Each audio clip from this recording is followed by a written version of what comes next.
Greetings everyone, welcome to commerce classes. और आज हम करेंगे most important MCQs on activity ratios. पहले हम थियोरी करेंगे, next time practicals. Okay, inventory turnover ratio. So inventory turnover ratio आपकी इन्वेंट्री को मेजर करती है, इन्वेंट्री टाइम पीरियड को।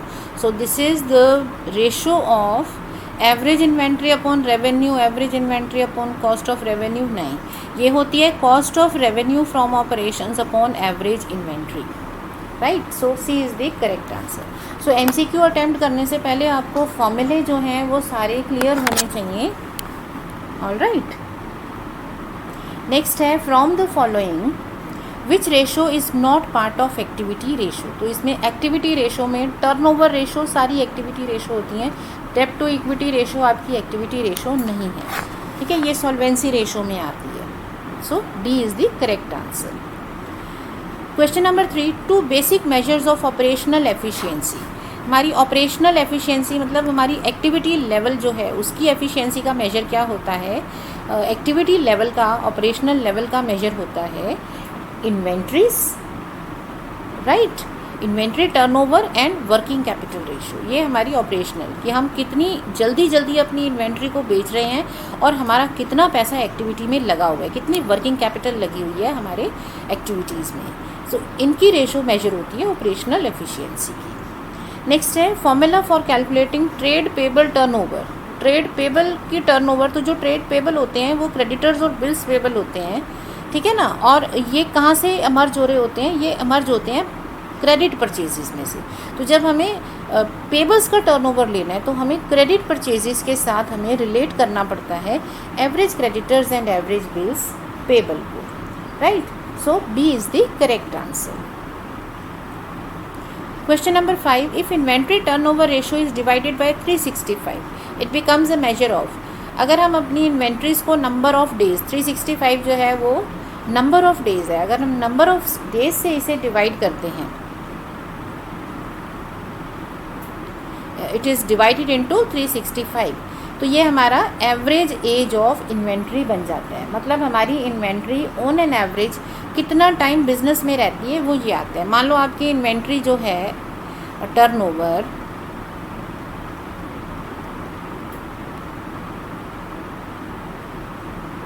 सपोज ये है आपकी 53 टाइम्स, मतलब पूरे ईयर में आपकी इन्वेंट्री 53 टाइम्स जाती आती है, घूमती है। सो अगर आप इसे 365 पार्ट्स में इसको डिवाइड कर देंगे तो ये कितना आ जाता है, 6 पॉइंट समथिंग। तो हमारा जो एवरेज इन्वेंट्री की एज है वो अराउंड 6 डेज़ है, 6 पॉइंट समथिंग डेज़ है।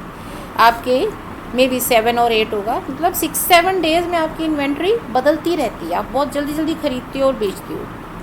Now the formula for calculating trade receivable turnover. अब ये देखो ट्रेड रिसीवेबल कहाँ से इमर्ज होते हैं, क्रेडिट सेल्स में से। तो इन्हें क्रेडिट सेल के साथ रिसीवेबल्स का एवरेज लेना होता है। Okay, so net credit revenue from operations in proportion to average debtors, ये होती है हमारी ट्रेड रिसीवेबल टर्नओवर की ratio. So C is the correct answer. Now which ratio is not a part of activity ratio. तो कौन सी ratio हमारी activity ratio का पार्ट नहीं है। सो अगेन देखो टर्नओवर रेशो सारी एक्टिविटी है। टर्नओवर का मतलब होता है कितना आपका सामान बार बार चेंज हो रहे हैं, ठीक है, बदल रहा है, आता है जाता है। जैसे डेटर टर्नओवर है, डेटर्स क्रिएट हुए, उन्होंने पे कर दिया, फिर डेटर्स क्रिएट हुए, फिर पे कर दिया, तो वो टर्नओवर है, कितना टर्न अराउंड हो रहा है। ओके, सो करंट रेशो जो है वो आपकी लिक्विडिटी रेशोज़ का पार्ट होती है। सो वो आपकी एक्टिविटी रेशो का पार्ट नहीं है। Now which ratio is use to measure efficiency of inventory management. अब आप इन्वेंट्री कैसे मैनेज कर रहे हो, उसका मेजर क्या होगा, इन्वेंट्री टर्नओवर रेशो, कि कितनी जल्दी हम अपनी इन्वेंट्री को बेच पा रहे हैं। अगर हमारी इन्वेंट्री टर्नओवर रेशो जो है ये एक्सट्रीमली हाई है, इसका मतलब हमारा इन्वेंट्री मैनेजमेंट अच्छा नहीं है। मान लो आपका इन्वेंट्री टर्नओवर जो टाइम पीरियड हाई है, सो टर्नओवर लो होनी चाहिए, टाइम पीरियड हाई होना चाहिए। अगर आपका इन्वेंट्री टर्नओवर है मान लो 2 टाइम्स, ठीक है, इट मीन्स पूरे ईयर में आप सिर्फ 2 बार इन्वेंट्री बदलते हो। सो दैट मीन्स 6 मंथ्स इसका पीरियड हो गया एवरेज एज ऑफ इन्वेंट्री, कि एक बार इन्वेंट्री खरीदते हैं 6 मंथ्स लग जाते हैं उसको बेचने में, right. So it is not a good sign, क्योंकि जितना टाइम हमारे पास इन्वेंट्री रहेगी तो उसमें उसके ख़राब होने के चांसेस हैं। कई बार आपकी इन्वेंट्रीज आउट ऑफ फैशन हो जाती है तो उसके चांसेस बढ़ जाते हैं। सो आपका इन्वेंट्री टर्नओवर रेशो जो लो होती है ये it is not good, but ये हाई हो तो ये अच्छी होती है। इट मीन्स आपकी जल्दी जल्दी इन्वेंट्रीज बिक रही हैं। Now which ratio establishes the relationship between net credit sale and average accounts. तो सेल से क्या आते हैं, रिसीवेबल्स, ठीक है, अकाउंट रिसीवेबल टर्नओवर रेशो होगी। So B is the correct answer, right. Next है, in respect of trade receivable turnover which scenario is better to जज एफिशिएंसी। तो ट्रेड रिसीवेबल रेशो जो है, टर्नओवर रेशो हाई अच्छी है, लो अच्छी है, या ये मैटर ही नहीं करती। अब ये सोचो कि ये हाई और लो का मतलब क्या है। अब दो सिनेरियो ले लेते हैं। मान लो आपकी टर्नओवर जो है ट्रेड रिसीवेबल्स की रेशो है सेम 2 टाइम्स, एक हम ले लेते हैं से 4 टाइम्स। तो एवरेज एज ऑफ पेबल आपका रिसीवेबल्स कितना हो गया, कितनी एज है कि कितनी जल्दी पैसा मिलता है। मैं 12 मंथ से ले रही हूँ, मैंने अमाउंट इसीलिए इसके रेशो 2 और 4 टाइम्स लिए, इसका मतलब हो गया 6 मंथ्स। सो एवरेज एज है, मतलब अगर आपने आज सेल किया है तो आपको 6 महीने 6 मंथ्स के बाद पैसा मिलेगा। Now is it a good sign. और 4 टाइम्स का मतलब 3 मंथ्स। अब 6 months is a huge long time. इसमें आपके जो अकाउंट्स रिसीवेबल्स हैं, जो डेटर्स हैं, देयर आर चांसेस कि आपके डेटर्स बेड डेट हो जाते हैं या वो कहीं चले जाते हैं, नॉन ट्रेसेबल हो जाते हैं, तो ज़्यादा चांसेस हैं बेड डेट्स होने की, हमें पैसा नहीं मिल पाएगा, हमारा पैसा बिजनेस में फंस गया है, ठीक है, ट्रेड साइकिल में ही घुसा हुआ है, वो हाथ में नहीं आ रहा है, टाइम लग रहा है। So 6 months is not a good sign. तो आपकी जो रेशो टर्नओवर रेशो है वो जितनी ज़्यादा होगी, हाई होगी, वो आपके लिए अच्छी है कि आपको जल्दी पैसे मिल रहे हैं। अब मान लो ये 12 टाइम्स हो, इसका मतलब 1 मंथ आपने आज सेल किए, 1 मंथ में आपको पैसा मिल रहा है, तो ये गुड है ना, आपके पास जल्दी कैश आ रही है, तो लिक्विडिटी अच्छी रहेगी, आपका बिजनेस जल्दी ग्रो करेगा। So high ratio is better. High ratio का मतलब होगा एज ऑफ रिसीवेबल्स लो है, मतलब जल्दी पैसा आ रहा है, ठीक है। किसी भी रेशो को वेदर इट्स गुड और नॉट फॉर योर बिजनेस, उस रेशो के कंपोनेंट्स को समझना होता है। तो ये ब्लैंकेट नहीं है कि सारी रेशोज़ हाई अच्छी हैं, सारी रेशोज़ लो अच्छी हैं। यू नीड टू अंडरस्टैंड कि ये रेशो लेने में इसके कंपोनेंट कौन से बने हैं या इसका आगे यूज़ क्या है। जैसे मैंने इस रेशो को एनालाइज करने के लिए इसके कंपोनेंट नहीं लिए, मैंने क्या कर दिया, इस रेशो को फर्दर एक स्टेप आगे ले गई, एवरेज एज ऑफ रिसीवेबल निकाल दिया। So it's up to you, आप कैसे एनालाइज करते हो। Question 11, if inventory ratio is 3 times, inventory ratio 3 times है। अब at the end of the year goods costing 10,000 were distributed as free samples. अब आपने गुड्स को फ्री सैम्पल में बांट दिया, तो आपकी रेशो इंक्रीज़ होगी, डिक्रीज़ होगी, क्या होगा। अब this is very important to understand. अब इन्वेंट्री रेशो आपकी क्या होती है, cost of revenue upon average inventory, ठीक है ना। अब अगर आपने अपने गुड्स 10,000 के गुड्स को फ्री सैम्पल में बांट दिया, तो आपके opening stock plus closing stock by 2 जो एवरेज इन्वेंट्री है, यहाँ पे क्लोजिंग स्टॉक कम हो जाएगा। Now if your closing stock reduces, आपकी एवरेज इन्वेंट्री भी कम हो गई। और यहाँ पर कॉस्ट ऑफ रेवेन्यू, क्योंकि यहाँ आप क्लोजिंग स्टॉक भी ले रहे होते हो, तो ये भी कम हो जाएगा।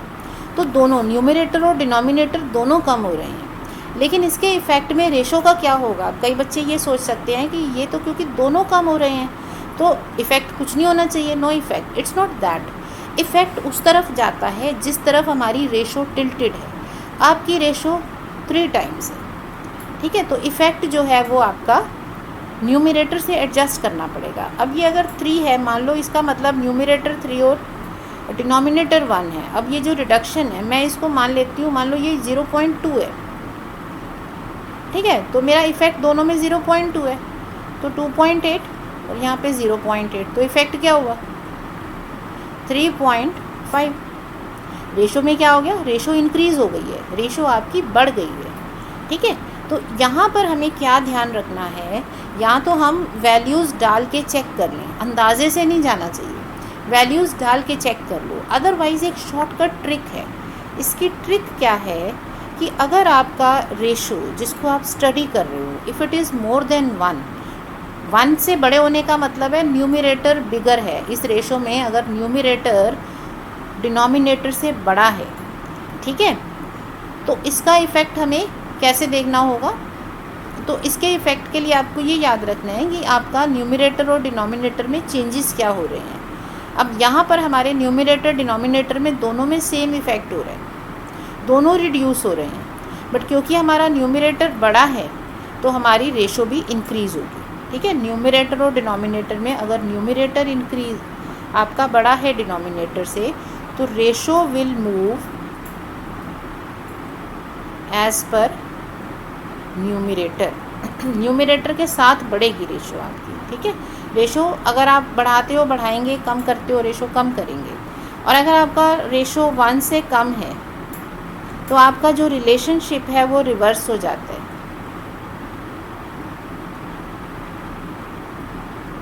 ठीक है।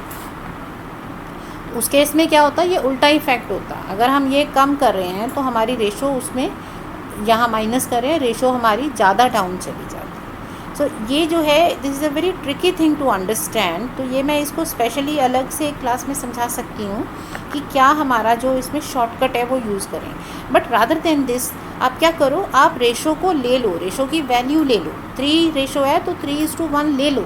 अब इसमें जो चेंजेस करने हैं, ऑब्वियसली चेंजेस इनसे ज़्यादा मत करना, इनसे कम पे रखना।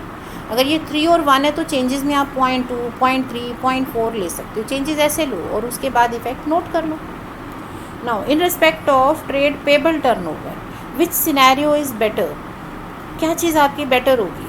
अब ट्रेड पेबल का टर्नओवर क्या होता है, ये क्रेडिटर्स का क्रेडिट परचेजेस और एवरेज ट्रेड पेबल होते हैं, है ना, प्लस बिल्स पेबल, उनका एवरेज लेते हो। अब इस रेशो को समझने के लिए हम इसके आगे एवरेज एज ऑफ पेबल लेते हैं, है ना।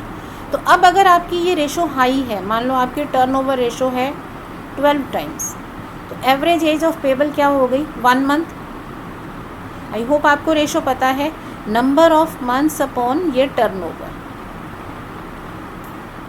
तो अगर आपका ये 12 टाइम्स है तो 12/1 1 मंथ हो गया एवरेज एज ऑफ पेबल। इसका मतलब अगर आज हमने क्रेडिटर्स जनरेट किए हैं, आज मैंने क्रेडिट परचेज किया है, तो मैं 1 मंथ में पेमेंट कर रही हूँ, ठीक है ना, I am making payment with in 1 month. But अगर यही रेशो 6 टाइम्स है, इसका मतलब I make payment in 2 months.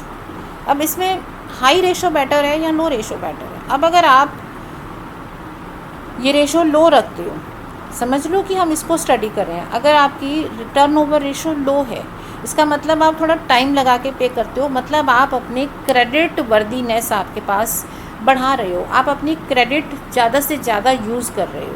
तो अब क्योंकि पैसा बहुत बाद में दे रहे हो, so you have enough money कि आप बाकी चीज़ों में उसको इन्वेस्ट कर सकते हो। तो ये रेशो जितनी लो होती है उतनी अच्छी होती है कि आप अपना मैनेज अच्छे से कर पा रहे हो, आप क्रेडिट यूटिलाइज कर रहे हो, ठीक है। नेक्स्ट है हमारा in respect of working capital turnover. Working capital turnover में विच स्टेटमेंट इज़ ट्रू।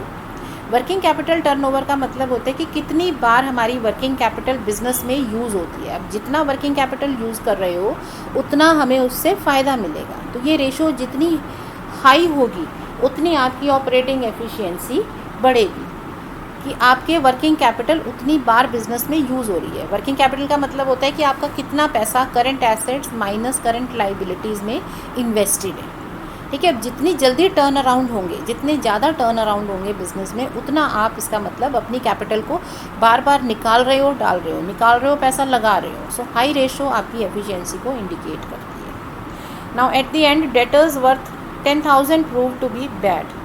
तो इससे आपकी ट्रेड रिसीवेबल्स की रेशो पे क्या इफेक्ट पड़ेगा। ट्रेड रिसीवेबल्स की टर्नओवर रेशो होती है credit revenue from credit sales upon average debtors, ठीक है ना, जो कि ओपनिंग प्लस क्लोजिंग बाय 2 होता है।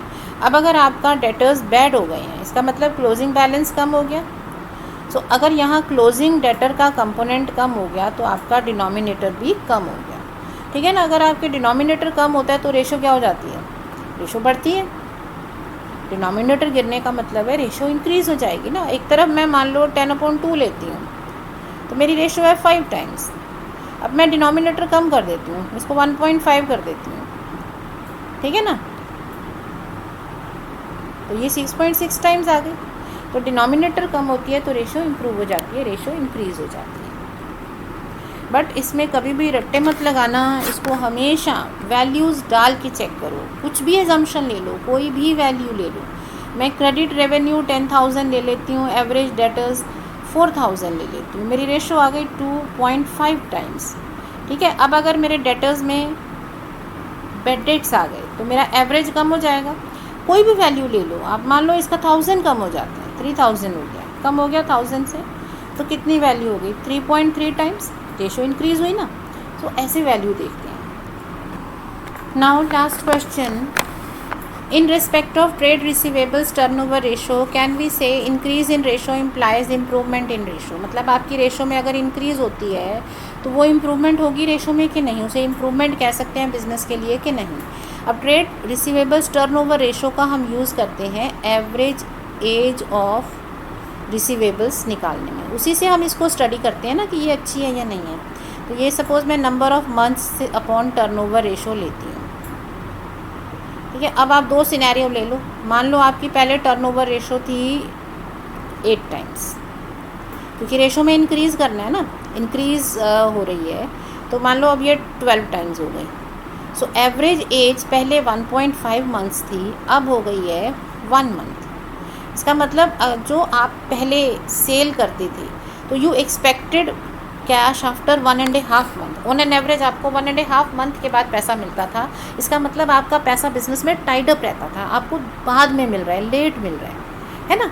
और इस केस में बेड डेट्स के चांसेस ज़्यादा हो जाते हैं, क्योंकि हो सकता है आप डेटर्स ट्रेस ना कर पाएँ, हो सकता है पर्सन आपका इंसॉल्वेंट हो जाए, पैसा ना दे। बट अब क्या हो गया, रेशो इंक्रीज़ होने से ये जो टाइम पीरियड है, एज ऑफ रिसीवेबल्स है, ये कम हो गई है। अब आपको 1 मंथ में पैसा मिलेगा। इसका मतलब पहले के रिस्पेक्ट में आपको पैसा जल्दी मिलेगा, तो बेड डेट्स के चांसेस कम हो जाते हैं। सो जो इंक्रीज़ इन दिस रेशो है वो आपके बिजनेस के लिए बेटर है। So we can say that increase in the ratio implies improvement in the ratio. Yes, है ना। So yes, it is improvement. और ये प्लीज़ हमेशा याद रखो, हमेशा इंक्रीज़ बेटर नहीं होती है। जैसे अगर मैं जीपी रेशो कैलकुलेट कर रही हूँ तो इंक्रीज़ होगी तो बिज़नेस के लिए बेटर है। If I am calculating operating profit ratio, मैं इसमें एब्रीविएशंस यूज़ करती हूँ, इंक्रीज़ होगी तो बेटर है।